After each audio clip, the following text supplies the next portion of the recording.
재해 예식 다음 금요일에 보내드리는 오늘의 강론. 부산교구 김해 이주노동사목센터 김해지부장 김진수 요셉 신부의 강론을 들으시겠습니다.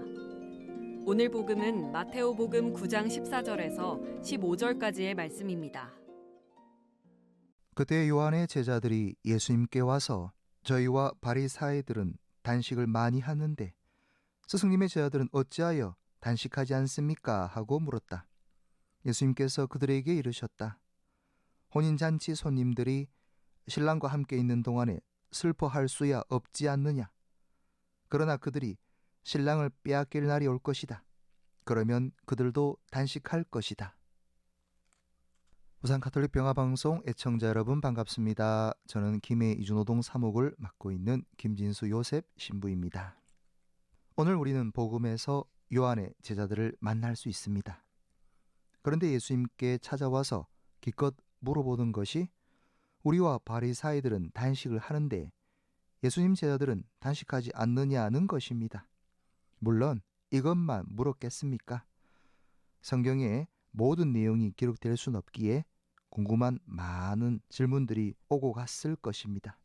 결국 단식이라는 논쟁을 끄집어내면서 예수님의 신원이 바로 하느님의 아들이심을 드러내고자 했던 것입니다. 곧 하느님과 함께 있다면 단식할 필요가 없다는 것입니다. 그렇다면 단식이 어떤 의미이길래 이러한 논리가 성립되는지 살펴봐야겠습니다. 고대에서 단식은 절제를 실천한다는 관점이었으며 참회 수행을 위한 수단으로 고대 여러 종교에서부터 이어져 왔습니다. 또한 음식과 음료를 통해 나쁜 힘과 세력에 점령될 수 있다는 인식은 단식이 악을 쫓는다는 믿음을 가졌다고 합니다. 창세기에 등장하는 아담과 하와가 금지된 열매를 따먹은 이야기를 잘 아실 겁니다. 금지된 것을 어기는 육체 행위를 통해 원죄를 받게 된 이 사건은 단식과 절제가 자신의 정화, 궁극적으로 하나님과의 관계의 회복으로 나아갈 수 있다는 메시지를 가진다 할 수 있습니다. 모세가 시나이산에서 십계명을 받기 전에 40일을 빵과 물을 먹지 않았던 것과 다니엘 예언자가 계시를 받기 전에 단식과 고행을 했다는 구약 성경의 내용이 바로 그것입니다.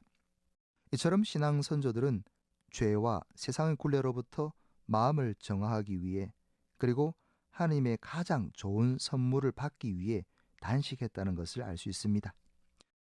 결국 세례자 요한의 제자나 바리사이들은 자신의 정화와 하나님의 선물을 받기 위해 단식을 해야만 했고 예수님의 제자들은 하나님께서 옆에 계시니 하나님 자체가 모든 축복과 선물의 완성일진데 또 다른 선물이 필요 없었던 것입니다.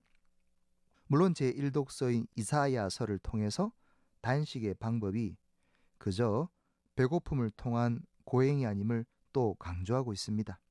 곧 당장 내 주위 이웃들을 사랑으로 대하는 행동 실천을 하는 것이 바로 하나님을 기쁘게 해드리는 것이고 하나님의 선물을 받는 최고의 길이라고 알려줍니다. 그래서 사순식이 거행하는 단식에서 절제한 만큼의 식량을 이웃들에게 나누어 주는 것을 권고하고 있습니다. 물론 나눈다 하면 딱 그것만 나누겠습니까? 이러한 이웃사랑의 작은 시작을 통해 점차 더 커져나가지 않겠습니까? 애청자 여러분, 단식이라는 실천적 신앙이 분명 쉽지만은 않습니다. 그럼에도 단식을 해야 하는 배경과 이유를 명확히 알고 있다면 이제 우리는 용기를 내어 제대로 된 단식을 행할 수 있습니다. 이번 사순식이 좀 더 하나님과의 관계를 잘 회복해서 합당한 선물을 받도록 단식을 포함해서 사랑의 실천들을 해나가시면 좋겠습니다.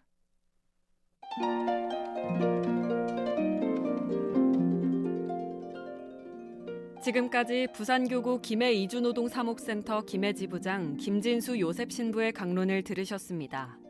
내일도 김진수 신부의 강론이 이어집니다. 오늘의 강론은 공인회계사 임만석 바오로 형제님과 함께합니다.